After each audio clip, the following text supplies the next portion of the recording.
in a quiet village, there lived a cunning landlord named Raghav. He owned most of the land in the village and was always looking for ways to acquire more. His favorite trick was lending small amounts of money to desperate villagers, then secretly adding excessive interest to their debt. Since most villagers were uneducated, they didn't realize how much they owed until it was too late. Unable to repay, they were forced to surrender their lands to him. One day, Raghav set his sights on a small but fertile plot of land owned by an elderly woman named Amma. She had no family, lived alone, and depended on her small farm for survival. Her ancestors had lived and died on this land, and she cherished every inch of it. However, Raghav saw it as just another property to add to his collection. Unlike others, Amma never borrowed money from him, so he couldn't trap her with debt. Frustrated, he bribed a corrupt village official and forged ownership documents in his name. One morning, Raghav and the official arrived at Amma's doorstep, waving the fraudulent papers. "This land now belongs to me," Raghav declared smugly. "You must leave immediately." Amma was devastated. "This land has been in my family for generations," she pleaded. She took her case to the local court, but Raghav had already bribed the officials.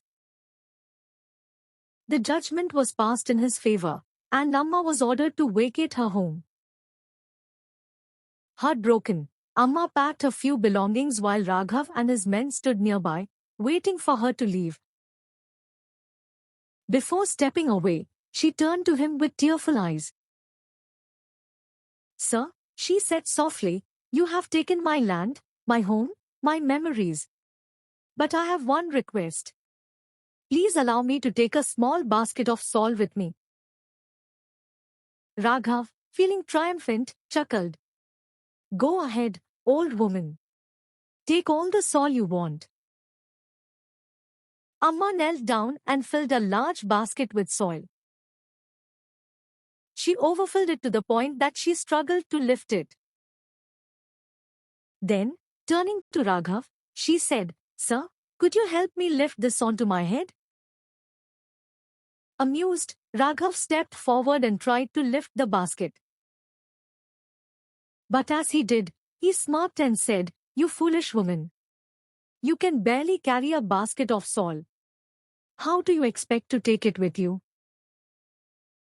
Amma looked deep into his eyes and replied, "That is exactly my point, sir. For my whole life, this land was mine, yet I cannot carry even a single basket of salt with me. You, sir, have taken land from so many others. Tell me, how will you carry it all with you?" Raghav stood frozen, Amma's words piercing his heart like a blade. For the first time, he realized the weight of his greed. He fell to his knees before Amma and said, "Forgive me, mother." With that, he tore up the forged documents and returned Amma's land. From that day forward, Raghav changed his ways, choosing honesty over greed. Moral of the story: greed blinds a man, but wisdom can awaken his soul. Do not take what is not yours, for in the end, we leave this world empty-handed.